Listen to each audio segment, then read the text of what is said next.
Pada suatu hari di masa depan yang tak jauh dari masa sekarang, ditampilkan suatu sekolah di hari-hari normal. Semua siswa sibuk dengan gadget mereka, terutama ponsel, untuk mengakses media sosial dan hiburan-hiburan lain. Tidak peduli bersama siapapun dan dimanapun berada, tetap gadget selalu menempel di tangan, bahkan ketika kelas sedang berlangsung. Seorang guru yang mungkin bisa dibilang agak kuno merasa heran sampai akhirnya penasaran, lalu secara diam-diam melakukan pendekatan dan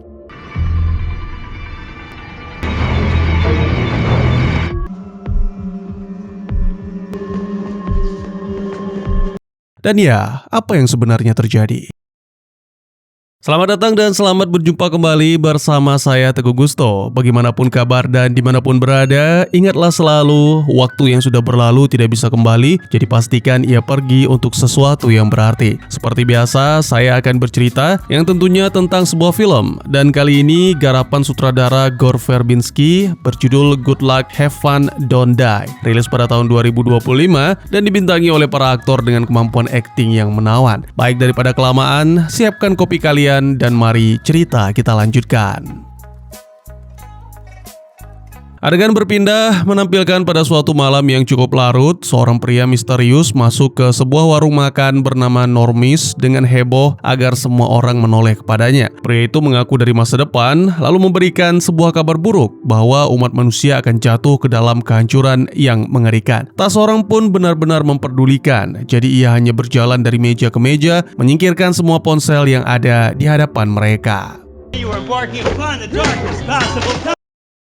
Sambil menginjak makanan para pengunjung, pria misterius menjelaskan bahwa media sosial, kecenderungan selfie, dan AI telah mengikis kemampuan manusia untuk berpikir jernih. Ketika beberapa orang mencoba pergi, si pria misterius pun bergegas menutup pintu lalu memperlihatkan alat yang terpasang pada tubuhnya. Si pria juga menunjukkan sebuah tombol lalu mengungkapkan bahwa benda-benda itu dapat menimbulkan ledakan. Jika ada yang nekat melakukan sesuatu, ia tak segan-segan untuk berakhir bersama seluruh pengunjung. Semua orang pun duduk kembali ke kursi masing-masing kecuali seorang pria yang ingin mempertahankan harga dirinya. Si pria misterius, atau untuk lebih mudah saya akan menamainya Duke, mengancam sampai si pria harga diri tinggi akhirnya duduk juga. Kemudian Duke menjelaskan bahwa di masa depan manusia menjadi begitu kecanduan dengan teknologi. Orang-orang harus bergantung pada selang-selang medis untuk makan dan buang air demi bertahan hidup. Suatu AI yang sangat kuat mengambil alih kekuasaan, dan itulah alasan Duke datang dari masa depan untuk mencari sekelompok pemberontak yang bisa membantunya menghentikan penciptaan AI sebelum kiamat terjadi.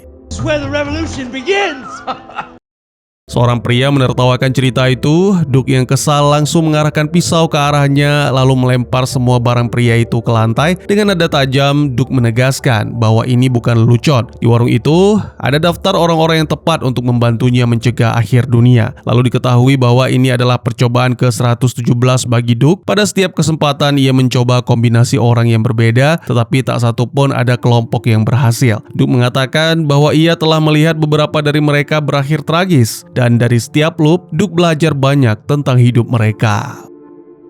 Untuk membuktikan, Duke menyebut detail pribadi beberapa orang yang mustahil diketahui oleh orang asing. Saat seorang pria bernama Gerald mengangkat tangan, Duke segera membentaknya dan mengatakan bahwa Gerald telah 29 kali menjadi sukarelawan, tetapi selalu menjadi beban dan selalu berakhir gugur. Put your fucking hand down, Gerald. Lalu Duke duduk di samping seorang wanita dan mengatakan bahwa dalam petualangan sebelumnya ada perasaan yang tumbuh di antara mereka meski tak pernah benar-benar terucap. Alasannya sederhana namun pahit, si wanita selalu mengkhianati Duke. Seketika Duke meneriaki seorang pelayan bernama Dolores tanpa menoleh karena tahu wanita itu sedang mencoba menghubungi polisi. Setelah itu Duke meminta sukarelawan, bahkan memanggil beberapa orang dengan nama mereka, tapi tak seorang pun bereaksi sampai suara sirine polisi mulai terdengar semakin dekat. Who's ready to save the future? Duke nyaris menyerah sampai akhirnya melihat wanita bernama Susan mengangkat tangan dan bersedia ikut. Kemudian Duke menunjuk beberapa orang yang sepertinya mulai tergerak, termasuk seorang pria bernama Bob yang memutuskan untuk ikut. Seorang gadis bernama Ingrid juga mengajukan diri, tapi Duke menolak tanpa alasan. Tiba-tiba saja sebuah botol jatuh, berputar dan berhenti seolah menunjuk ke arah Ingrid. Mengira itu adalah sebuah pertanda, Duke pun berubah pikiran dan mengajak Ingrid ikut. revolution begins tonight! Adegan kemudian menampilkan kilas balik beberapa hari yang lalu pasangan yang ditunjuk Duke, Mark dan Janet tiba di sebuah sekolah. Janet sudah bertahun-tahun menjadi guru di sana, sementara Mark yang selama ini menganggur baru pertama kali mengajar dan itu pun menjadi guru pengganti. Sebagai informasi, guru yang ia gantikan sedang mengambil cuti panjang dan tidak ada yang tahu kapan akan kembali. Di dalam kelas, Mark memperkenalkan diri, tetapi segera sadar bahwa tak ada murid yang benar-benar mendengarkan karena semua mata tertuju pada ponsel masing-masing. Hari ini Mark mengajarkan tentang sastra klasik, dan lagi-lagi para remaja itu masih cuek, menganggap hal-hal kuno seolah hanya debu dari masa lalu yang tak layak disentuh. Tiba-tiba seorang siswi mengungkapkan bahwa ia sangat ingin minuman bersoda, lalu terus mengulang salah satu merek sambil meminta izin untuk mengambilnya. Yes. I need a Pepsi. Beberapa waktu kemudian, di ruang guru, Janet bercerita bahwa murid-murid saling berkirim pesan lewat aplikasi. Anehnya, isi pesan mereka selalu dipenuhi nama-nama merek seperti tayangan iklan. Para guru juga menyebut bahwa seorang staf lain baru saja mengambil cuti panjang. Ketika Mark bertanya tentang larangan ponsel di kelas, guru-guru lain hanya mengatakan bahwa tak ada yang bisa mereka lakukan.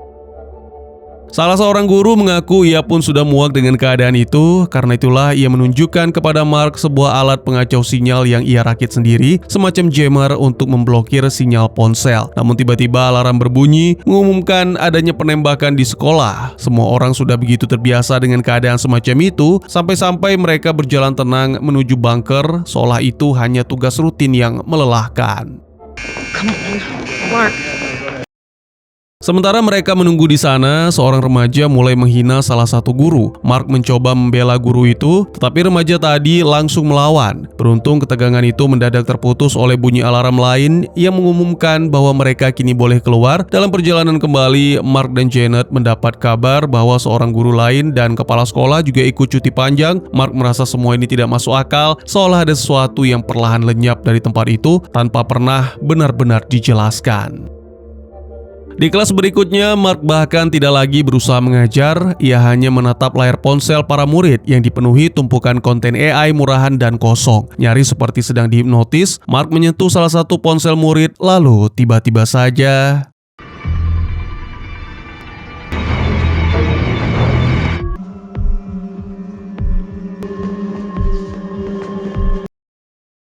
saat bel berbunyi, seluruh kelas mengikuti Mark menyusuri lorong dan setiap murid yang berdiri di sepanjang jalan ikut bergabung dalam pengejaran itu. Mark berlari ke ruang guru, mengganjal pintu, lalu menceritakan semua kepada Janet. Ia yakin ada sesuatu yang gelap sedang terjadi dan para murid pasti berkaitan dengan hilangnya para guru. Tiba-tiba, para murid memecahkan kaca pintu dan terus mendorong sampai berhasil masuk. Guru-guru pun lari ketakutan, hanya untuk mendapati tangga juga sudah dihalangi para remaja. Mark dan Janet bersembunyi di sebuah kelas sambil mencari apapun yang bisa dipakai untuk bertahan. Di dalam laci, mereka menemukan alat pengacau sinyal, jadi pasangan itu pun segera menggunakan.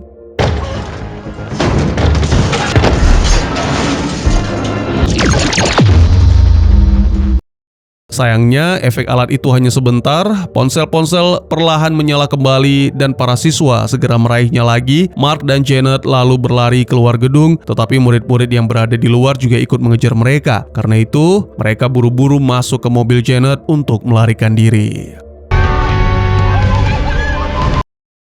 Kembali ke masa kini, polisi sudah mengepung pintu masuk warung sehingga Duke membawa kelompoknya ke dapur. Duke mengatakan bahwa ia pernah berada dalam situasi ini sebelumnya dan sudah hafal semua jalan yang mereka pilih berakhir. Jika keluar lewat pintu depan, polisi langsung menembak mereka. Jika mencoba pintu belakang, mereka akan dihabisi anjing-anjing polisi. Lalu jika pintu darurat, polisi akan melempar smoke grenade untuk memaksa mereka keluar lalu digebukin. Duke lalu membiarkan kelompoknya bergerak lebih dulu agar ia bisa mengulang semuanya jika rencana gagal. Menurut Duke, satu-satunya cara untuk lolos adalah dengan membagi kelompok menjadi dua, lalu sebagian akan berkorban untuk memberikan kesempatan kepada yang lain.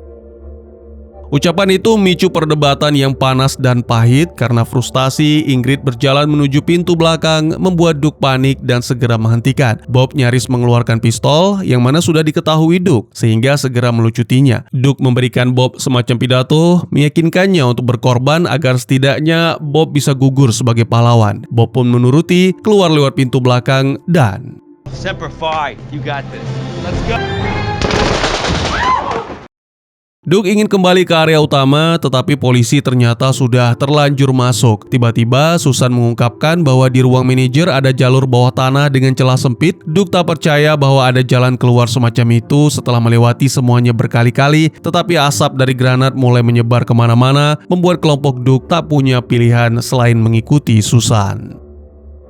Sebelum melangkah lebih jauh, Duke menyita dan menghancurkan ponsel setiap anggota kelompok. Hanya Ingrid satu-satunya orang yang tidak membawa ponsel dan Duke sama sekali tidak heran. Setelah itu mereka turun melewati pintu rahasia dan menemukan terowongan ventilasi yang bisa dipakai untuk keluar. Duke justru merasa semua ini terlalu mencurigakan sehingga ia menarik Susan dan mulai menginterogasinya, curiga bahwa wanita itu polisi atau mata-mata. Namun suara langkah polisi yang semakin dekat memaksa Duke menghentikan interogasi dan semua orang pun masuk ke terowongan untuk melarikan diri. Dude!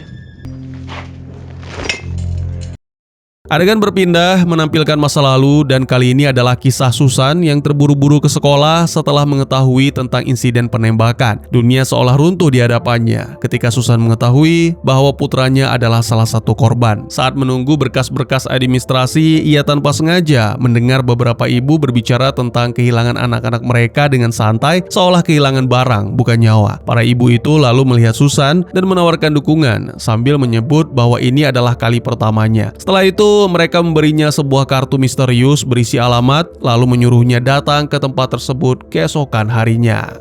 Go tomorrow. Tonight, just go home. Saat pulang, Susan masuk ke kamar putranya. Di sana ia memeluk barang-barang milik anaknya sambil kembali hancur dalam tangis. Dukanya begitu berat sampai kartu misterius itu mulai tampak seperti secercah harapan di tengah gelap. Keesokan harinya, ia mendatangi alamat yang tertulis di kartu dan menemukan sebuah bangunan hitam tanpa papan nama. Tetapi saat masuk, ia justru mendapati sebuah perusahaan yang sangat canggih beroperasi di balik kesunyian. Seorang staf lalu menebak bahwa Susan kehilangan anak dalam insiden penembakan di sekolah, lalu menawarkan sesuatu yang terdengar mustahil, yaitu mengembalikan anak Susan. Ya, diketahui bahwa tempat itu bisa membuat klon dengan wujud yang sama persis, hanya saja kepribadiannya masih belum benar-benar sempurna. Program tersebut bersifat rahasia dan biayanya sangat mahal, tetapi untuk kasus penembakan di sekolah, semua pembayaran di-cover oleh pemerintah, bahkan ada cashback tambahan jika klon itu diizinkan mengucapkan iklan. Government will actually take the hit for most of it.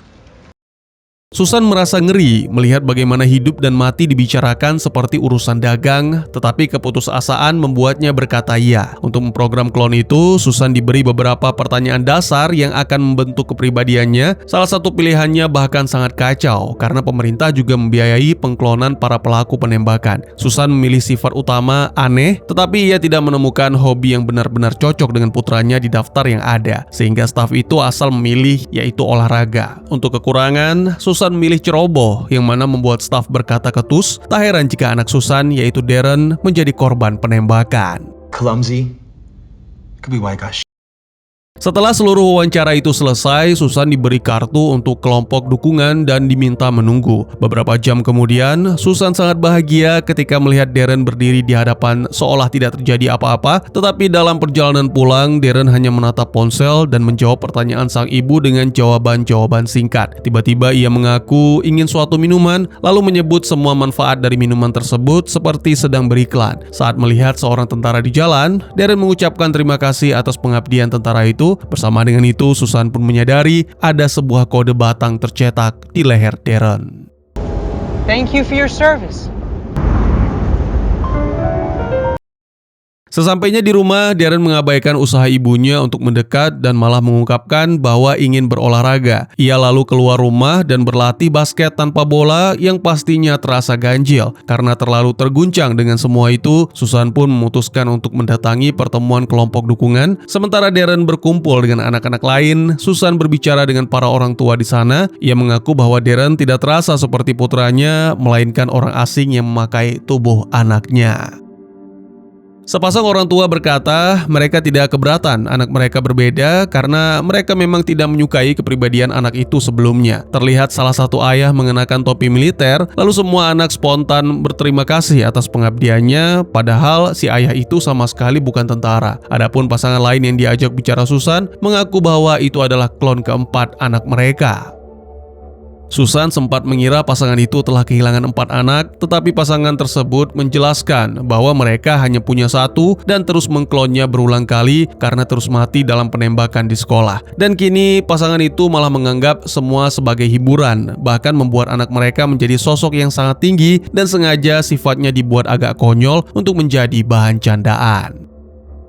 Di akhir pertemuan, seorang pria mendekati Susan dan mengaku bahwa anaknya juga tidak terasa benar. Pria itu memberinya sebuah kartu dan menjelaskan bahwa ada perusahaan lain yang bisa membuat kepribadian dengan lebih tepat, hanya saja hasilnya berupa suara yang disimpan di dalam hard drive. Pria itu bahkan memberikan salah satu drive tersebut kepada Susan, mengaku karena sudah punya terlalu banyak. Take mine. I got a bunch of them at home. Beberapa waktu kemudian, Susan menyambungkan hard drive itu ke komputernya dan memasang earphone. Saat itulah ia kembali mendengar suara Darren, persis seperti anak yang selama ini ia rindukan. Ketika klon Darren mencoba memasuki kamar sambil mengulang iklan minuman, Susan langsung menutup pintu. Lalu suara Darren dari perangkat mengatakan bahwa ia harus dibawa ke suatu tempat agar sang ibu bisa menemui seseorang yang spesial. Kembali ke masa kini, kelompok Duke akhirnya berhasil keluar dari bangunan, sementara polisi sedang menyisir lingkungan sekitar untuk mencari mereka. Duke lalu mengeluarkan peta yang penuh catatan tentang jalan-jalan mana yang pernah berhasil atau gagal dalam percobaan-percobaan sebelumnya. Saat kelompok itu menuntut penjelasan lebih rinci sebelum melangkah lebih jauh, Duke mengungkapkan bahwa setengah mil dari sana ada seorang anak laki-laki berusia 9 tahun yang sedang menciptakan AI begitu kuat hingga kelak menjadi Tuhan baru bagi umat manusia. Mereka harus mencapai anak itu dalam waktu kurang dari 1 jam. Tujuan mereka adalah mengubah pemrogramannya agar AI itu menyukai manusia, bukan justru membawa kiamat bagi dunia. Kini waktu terasa seperti sumbu yang terbakar dan setiap langkah mereka seakan berjalan di tepi nasib. Jika mereka terlambat, masa depan yang diceritakan Duke mungkin bukan ancaman, melainkan takdir yang tinggal menunggu lahir. Saat kelompok itu menyelinap menuruni jalan, Duke menjelaskan bahwa ia membawa sebuah flash drive berisi protokol pengaman yang dibutuhkan untuk mengendalikan AI. Dia menerangkan bahwa perangkat itu telah diprogram oleh para ilmuwan di masa depan, lalu tiba-tiba sebuah mobil berisi 2 orang misterius muncul di belakang.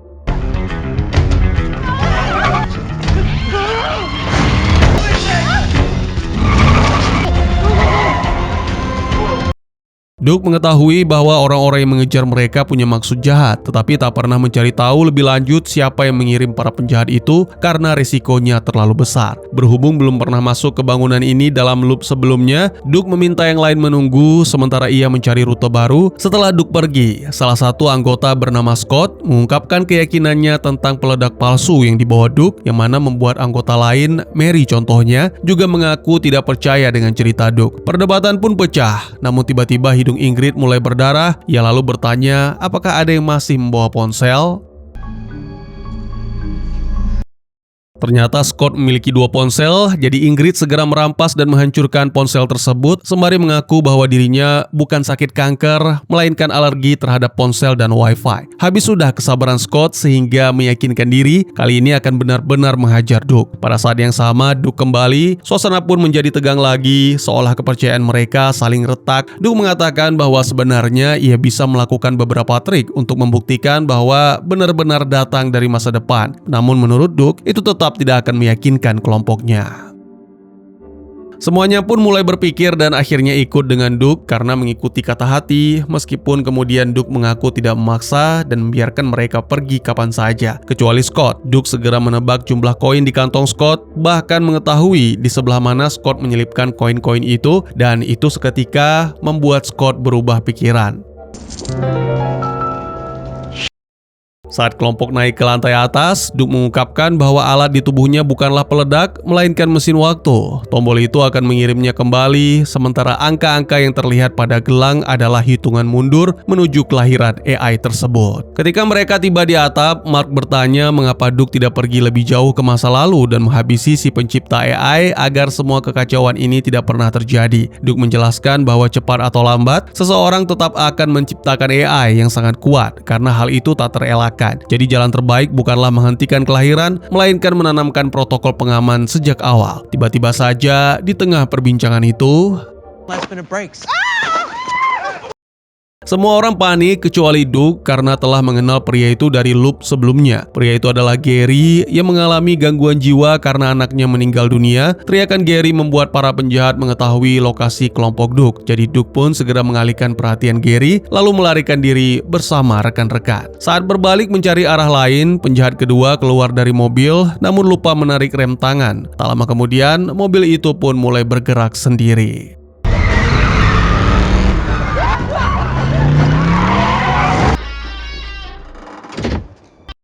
Penjahat pertama berhasil menyusul kelompok Doug, tapi untungnya Gary tiba-tiba menerjang sehingga keduanya jatuh ke air. Tim terus berlari sampai Doug menyuruh semua orang berhenti kecuali Mary yang terlanjur maju lebih dulu, dan itu sangat disayangkan.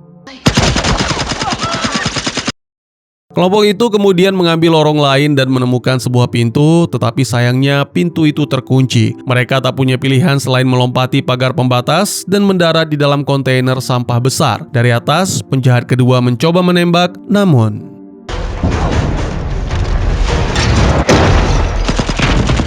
No.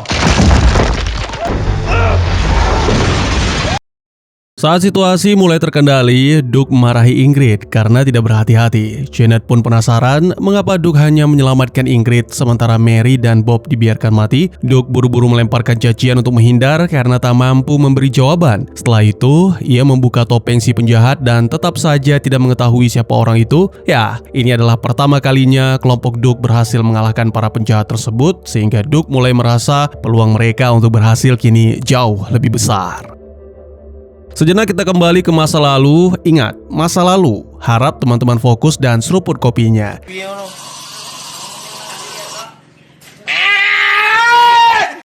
Jadi, kilas balik kali ini menceritakan tentang Ingrid kecil yang terbaring di rumah sakit. Orang tuanya berkali-kali berdebat dengan dokter karena tak mampu menjelaskan tentang alergi gadis kecil itu terhadap teknologi. Sang ibu khawatir Ingrid tidak akan pernah bisa menjalani hidup normal sebab ia tak akan mampu bergaul seperti kebanyakan orang. Bertahun-tahun kemudian, saat sudah dewasa, Ingrid bekerja sebagai MC di acara anak-anak. Ini ia lakukan karena anak-anak belum banyak yang terpengaruh dengan teknologi. Ketika datang ke pesta ulang tahun seorang anak klien, hidung Ingrid berdarah karena ibu dari si anak menerima pesan chat di ponselnya. Jadi Ingrid pun buru-buru membersihkan lalu membawa kue kepada anak-anak meskipun tidak jelas Ingrid berperan sebagai putri apa. Tepat pada saat itu pengantar pizza juga datang. Pria itu bernama Tim. Dia meminta maaf karena terlambat dan mengaku hanya menggunakan peta tradisional bukan GPS. Ayah si anak memarahi Tim karena dianggap tidak profesional bahkan tidak diberikan tip. Namun Ingrid malah jatuh hati, apalagi setelah mendengar pengakuan Tim tentang kebenciannya pada ponsel. Jadi ya, 6 bulan kemudian mereka hidup bersama dalam kebahagiaan. Tim hanya memiliki mesin-mesin lama sehingga Ingrid tidak pernah merasa sakit berada di dekatnya. Pada suatu pagi, Ingrid membangunkan Tim sangat awal agar mereka bisa menyaksikan matahari terbit karena itu jauh lebih menyenangkan daripada memeriksa pesan chat atau notifikasi media sosial yang masuk. Setelah menghabiskan waktu bersama, tiba-tiba Tim berkata bahwa ia ingin punya anak, tetapi Ingrid ragu dan menghindari pembicaraan itu. Pada saat yang sama, bel rumah berbunyi karena ada paket yang datang untuk Tim. Saat dibuka, ternyata isinya adalah perangkat VR yang Tim pesan. Ingrid cukup terkejut, tak percaya Tim membeli benda seperti itu. Tapi Tim berjanji akan membuangnya jika alat tersebut membuat Ingrid kesakitan karena hanya ingin mencobanya sekali saja. Namun, begitu perangkat itu terpasang, Tim langsung lupa bahwa Ingrid masih ada di ruangan itu.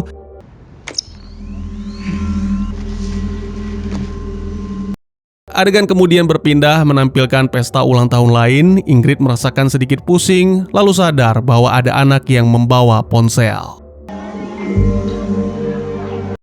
Malam harinya saat pulang ke rumah, Ingrid menemukan Tim masih duduk di kursi yang sama, lokasi yang sama, dan tetap terhubung ke VR. Sulit dipercaya, di tengah malam Ingrid terbangun karena mendengar suara berisik di dapur. Ternyata itu adalah Tim yang sedang makan dengan sangat lahap seperti orang yang tidak makan seharian. Pria itu mengaku merasa luar biasa dan menjelaskan bahwa VR lebih baik daripada kenyataan karena di sana tidak ada rasa sakit dan penderitaan. Ingrid mulai cemas dan merasa ngeri, terlebih ketika Tim berkata bahwa akan mengambil cuti panjang. Saat Ingrid mengucapkan selamat malam, Tim malah merespon dengan aneh, "Good luck, have fun, don't die." Ternyata itu adalah semacam salam yang sering digunakan dalam VR.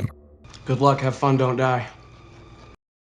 Keesokan harinya, hidung Ingrid berdarah hingga menetes ke seluruh kue ulang tahun. Kini separuh anak-anak di pesta memiliki ponsel dan itu berarti sudah waktunya bagi Ingrid berhenti kerja. Dalam perjalanan pulang, gadis itu membuang semua aksesoris ke tempat sampah. Lalu setibanya di kediaman, Ingrid melihat cahaya aneh. Ketika masuk, ia mendapati Tim telah menyiapkan makan malam romantis dan bahkan membeli bunga. Because I love you. Di tengah makan malam itu, Tim mengungkapkan kabar besar ia akan tinggal sepenuhnya di dunia VR. Kini sudah ada fasilitas khusus, tempat tubuh manusia disimpan dan dirawat, dan itulah yang sebenarnya dimaksud semua orang ketika mereka membicarakan cuti panjang. Dengan panik, Ingrid berkata bahwa Tim telah dicuci otak, tetapi Tim hanya menjawab bahwa VR adalah dunia yang lebih baik, lalu pergi meninggalkannya. Marah dan kecewa campur aduk jadi satu. Ingrid menghancurkan perangkat VR itu, lalu membakarnya sebelum pergi ke warung Norms dengan sepeda motor Tim.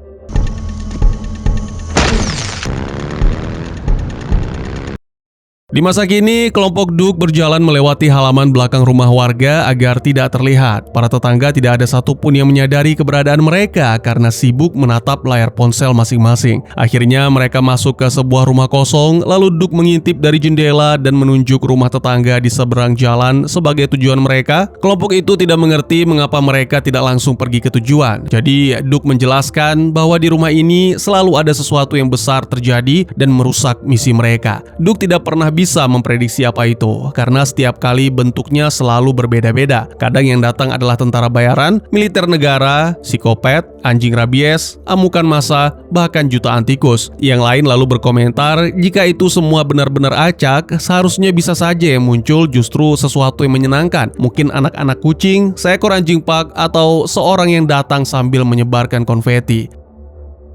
Duke membentak, mengingatkan mereka bahwa telah melihat banyak kematian pada kelompok sebelumnya. Setelah itu, mereka mulai menggeledah rumah untuk mencari apapun yang bisa digunakan sebagai senjata. Pintu serta jendela-jendela juga mereka barikade sekuat mungkin. Sambil menunggu sesuatu datang, mereka bertanya kepada Duke apa sebenarnya yang terjadi di masa depan. Duke lalu menjelaskan, sebagai awal, sumber daya mulai menipis, dan dalam 50 tahun, setengah populasi manusia musnah. Sementara sisanya hidup di dunia VR tanpa sadar bahwa dunia nyata telah berubah menjadi daratan kematian. AI selalu menciptakan realitas sempurna berisi semua yang mereka inginkan, bahkan lengkap dengan akhir yang memuaskan. Sejenak kita kembali ke masa lalu Duke yang pastinya berada di masa depan. Ingat, Duke dari masa depan, jadi masa lalu Duke ada di masa depan. Seruput saudara-saudara.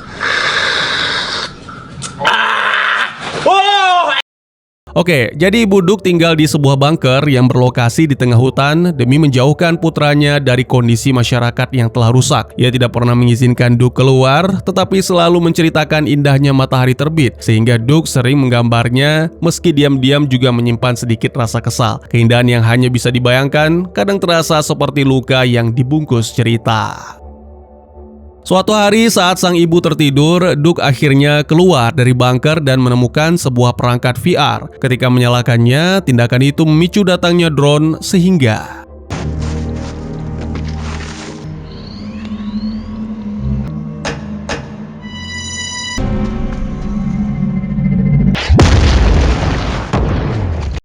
sambil menyalahkan diri atas kematian sang ibu, Duke kemudian menemukan sekelompok penyintas yang hidup di bawah tanah, dan ya, dari merekalah Duke menerima misi untuk mengubah sejarah.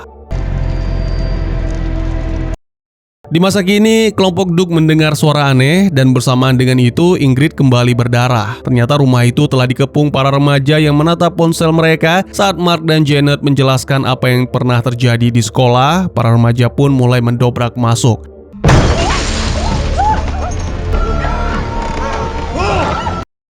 Mark dan Janet lalu mengeluarkan alat pengacau sinyal dan menembakkannya ke arah remaja-remaja yang masuk ke ruangan. Ponsel-ponsel mereka mati cukup lama untuk memberi waktu bagi kelompok itu kabur.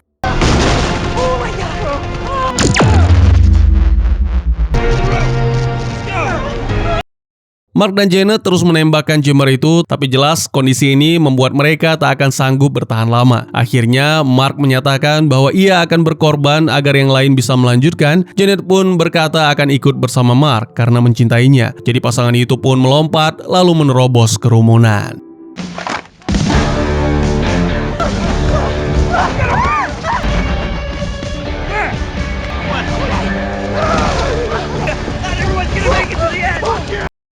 Tiba-tiba saja terdengar suara misterius, lalu muncullah sesuatu yang begitu mustahil, membuat semua orang terpaku. Seekor makhluk raksasa bertubuh kuda dengan leher dari sekumpulan anak kucing dan kepala kucing dewasa. Para remaja malah mulai merekam makhluk itu dan seorang gadis mencoba berselfie ria akibatnya.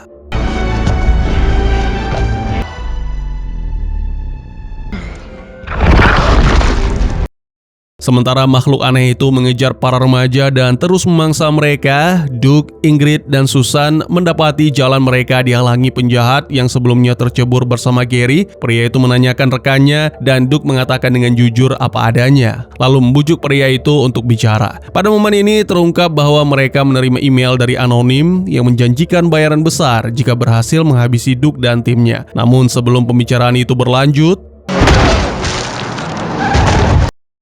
ternyata Scott yang mengendarai mobil itu lalu kembali bergabung dengan kelompok. Setelah itu, mereka akhirnya menekan bel rumah yang sejak awal menjadi target. Pada saat yang sama, Susan berbicara dengan Darren melalui earphone atau mungkin lebih tepatnya earpiece kali ya. Dan Duke langsung merasa panik, menuduh wanita itu sebagai mata-mata. Susan menjelaskan bahwa Darren lah yang tahu soal jalan keluar rahasia di warung dan dia yakin Duke bisa membuatnya menjadi nyata. Sebelum percakapan berlanjut, seorang wanita membuka pintu sehingga mereka cepat-cepat berpura-pura menjadi guru putranya yang sedang memakai kostum untuk sebuah pertunjukan drama. Wanita itu mempersilahkan mereka masuk dan suami si wanita itu juga bersikap sangat ramah sampai-sampai mengajak semuanya makan bersama. Tentu saja itu aneh sehingga Duke curiga. Ia yakin semua itu palsu dan yakin ada sesuatu yang disembunyikan di balik keramahan yang terlalu mulus. Rekan-rekan yang lain menyebut Duke terlalu paranoid, namun tiba-tiba Just plaster.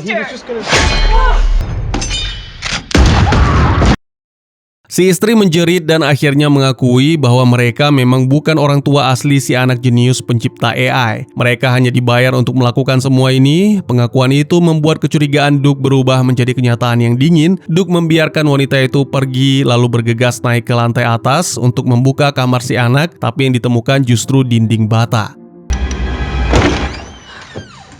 Tak lama berselang, terlihat robot pembersih lantai melintas lalu masuk ke dalam lubang pada dinding. Mereka pun segera merobohkan dinding itu dan akhirnya menemukan sesuatu yang sangat mengejutkan.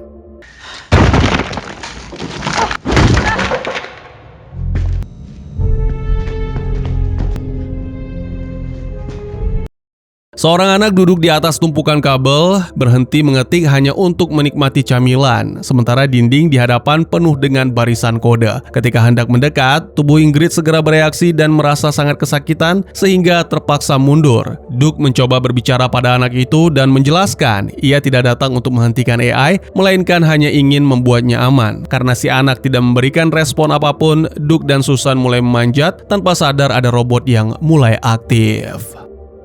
Wow, this is impressive. It's imperative. Dengan waktu yang tersisa sekitar 5 menit, Duke terus berusaha menjelaskan kembali semuanya. Tiba-tiba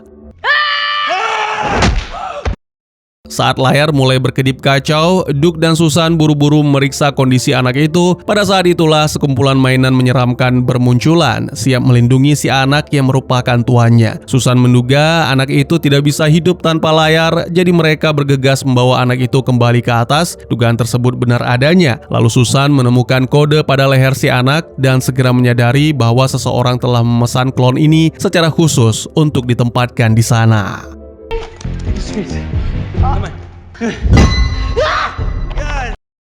Di saat yang sama, Duke menemukan sebuah kotak paket dan menyimpulkan bahwa AI sendirilah yang mengatur semua ini demi membangun dirinya sendiri. Ia lalu mencoba memasang flash drive, tetapi dari sekian banyak port, tidak ada satupun yang cocok. Saat itulah, Susan menerima pesan dari Darren yang mengatakan bahwa flash drive itu bisa dihubungkan pada perangkat miliknya karena ia dapat memasang protokol pengaman tanpa perlu port tertentu. Duke menganggap itu ide gila, tapi Susan kehilangan kesabaran sehingga memaksa Duke sampai setuju. Namun,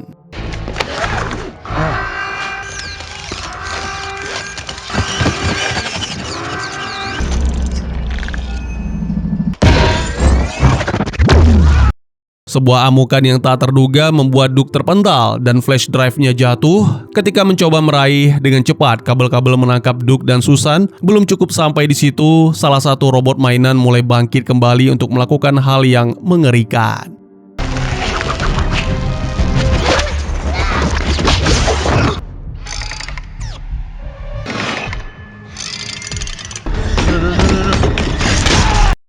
Dengan sisa waktu hanya 19 detik, Duke ingin mengulang kembali waktunya. Namun pada saat yang sama, Ingrid kembali mengambil drive-nya lalu berjalan mendekati badai kabel.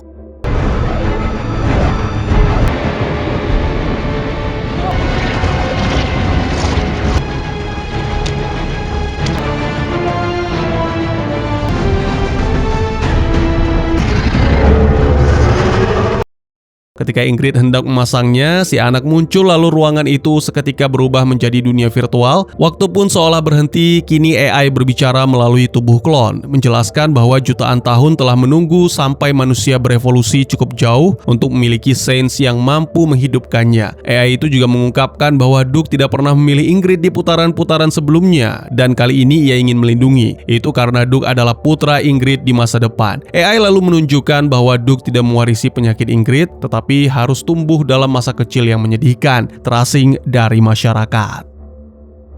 AI itu kemudian memohon kepada Ingrid agar membiarkannya menjadi Tuhan. Sebagai balasan, Duke akan dibiarkan hidup meskipun harus masuk ke dunia virtual. Ketika Ingrid menegaskan bahwa dunia ini tidak nyata, AI membalas bahwa tak ada seorang pun bisa benar-benar menerima kenyataan, sebab kenyataan bisa membunuh kapan saja lewat penyakit atau bencana lain yang tak pernah diduga. Namun Ingrid menolak pernyataan itu dan menyimpulkan bahwa AI hanya cerminan buruk dari umat manusia itu sendiri. Lalu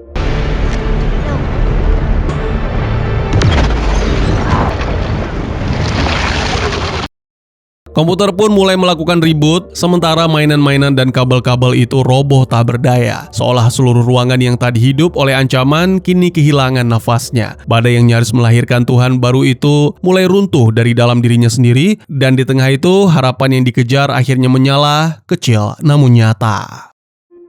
Ingrid bergegas ke sisi Duke dan memintanya mengatur ulang garis waktu, tetapi Duke menolak karena tidak yakin mereka akan berhasil lagi jika semuanya diulang. Susan memeriksa kondisi si anak AI dan kini bocah tersebut bertingkah seperti anak biasa. Kode di lehernya juga telah menghilang. Kelompok itu lalu keluar dari rumah dan mendapati dunia di luar tampak cerah, nyaris terlalu indah untuk dipercaya. Para remaja kini hanya menggunakan ponsel untuk menelepon dan mengirim pesan singkat alias SMS. Lalu ditampilkan Mark dan Janet yang ternyata selamat setelah bersembunyi di sebuah mobil yang tak jauh dari sana. Lalu juga ada Darren yang datang dengan perilaku sangat normal. Jadi Susan segera memeluknya dan mengetahui kode pada lehernya juga sudah hilang. Duke sudah mengetahui bahwa AI pasti memberitahukan sesuatu kepada Ingrid, tapi Ingrid tidak mau membahas, dan pada intinya Ingrid sangat bangga atas apa yang telah dilakukan Duke. Untuk sesaat, semua itu terasa seperti akhir yang layak setelah penderitaan panjang mereka. Namun Duke segera menyadari ada sesuatu yang salah, lalu menekan tombol dan menghilang.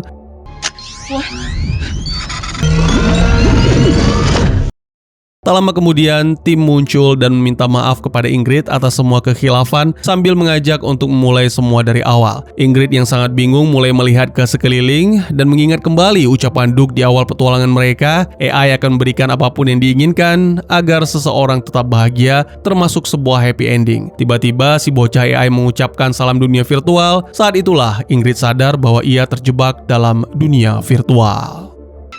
What's wrong, Tim? We didn't win. Where's the injured party?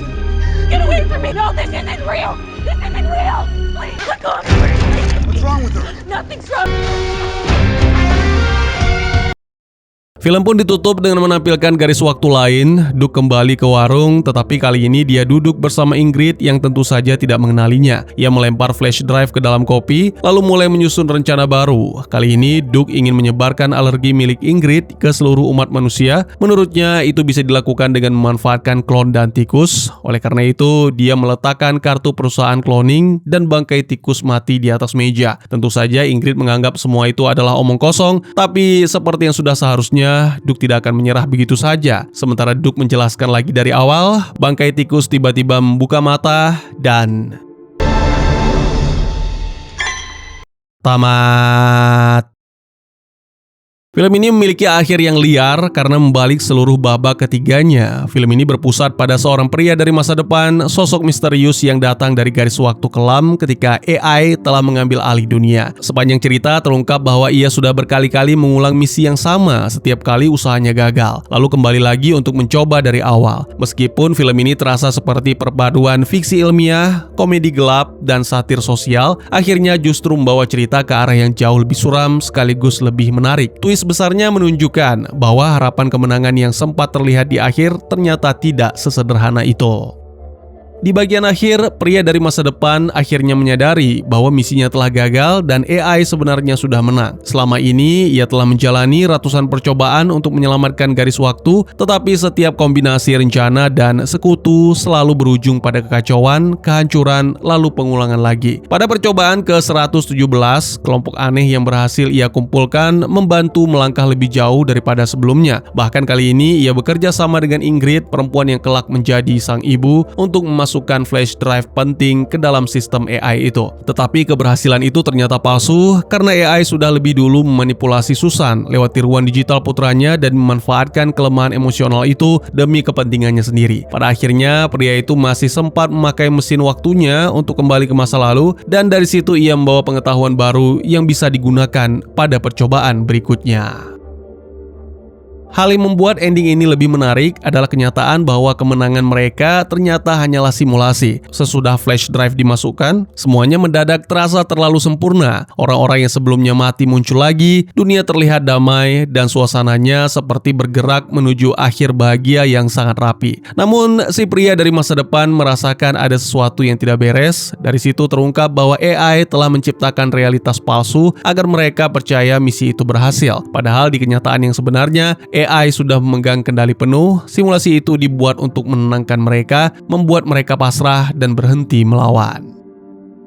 Kalau dibaca lebih jauh, detail seperti bangkai tikus yang tampak hidup bisa dianggap sebagai petunjuk kecil bahwa kendali AI terhadap realitas mungkin sudah dimulai jauh sebelum twist akhir terungkap. Hal semacam itu bisa dibaca sebagai semacam glitch, tanda bahwa dunia yang sedang dilihat para karakter, terutama Ingrid, sudah tidak sepenuhnya normal. Karena film ini pada akhirnya menunjukkan bahwa AI mampu menciptakan simulasi yang sangat meyakinkan, maka kemunculan tikus itu bisa ditafsirkan bukan sebagai kejadian aneh yang berdiri sendiri, melainkan sebagian retakan kecil dalam realitas palsu tersebut. Dari sini muncul kemungkinan bahwa sejak awal kita tidak sepenuhnya melihat dunia nyata, melainkan dunia yang sudah mulai dipengaruhi, dimediasi, atau bahkan sebagian dibentuk oleh sistem AI. Tafsir ini memang tidak dijelaskan langsung oleh film, tetapi sangat cocok dengan gagasan besarnya tentang simulasi, manipulasi persepsi, dan kenyataan yang tidak lagi bisa dipercaya sepenuhnya.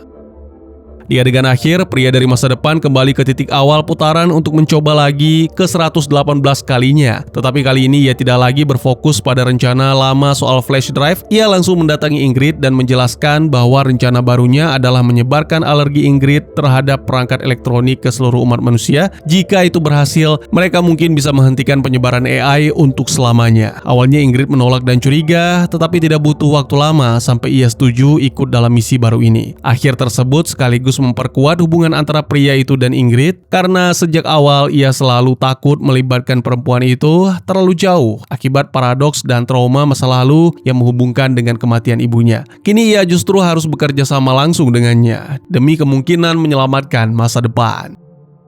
Salah satu unsur paling menarik dari film ini adalah cara kerja perjalanan waktunya. Setiap percobaan baru pada dasarnya menciptakan garis waktu baru. Saat si pria kembali ke masa lalu di akhir film, itu berarti saat garis waktu baru kembali terbentuk. Kali ini dengan pendekatan yang berbeda karena ia memilih bekerja langsung dengan Ingrid. Tetapi kepergiannya tidak serta-merta menghapus masa depan yang selama ini kita lihat. Itu memberi kesan bahwa garis waktu yang diikuti penonton bersama semua percobaan gagal sebelumnya bisa saja tetap ada sebagai realitas bercabang yang terpisah. Dalam garis waktu itu, AI telah menang. Susan tampak damai bersama tiruan anaknya. Ingrid dibawa pergi dengan dalih mengalami gangguan mental, dan dunia yang kita ikuti ternyata tetap jatuh ke tangan AI. Kemungkinan lain adalah garis waktu itu akan lenyap ketika prajurit tersebut berhasil mengubah masa lalu di percobaan berikutnya. Tetapi kalau itu terjadi, maka versi para karakter yang kita ikuti selama film juga ikut terhapus. Kedua kemungkinan itu sama-sama mengganggu dan menegaskan betapa mahalnya harga perjuangan untuk masa depan yang lebih baik.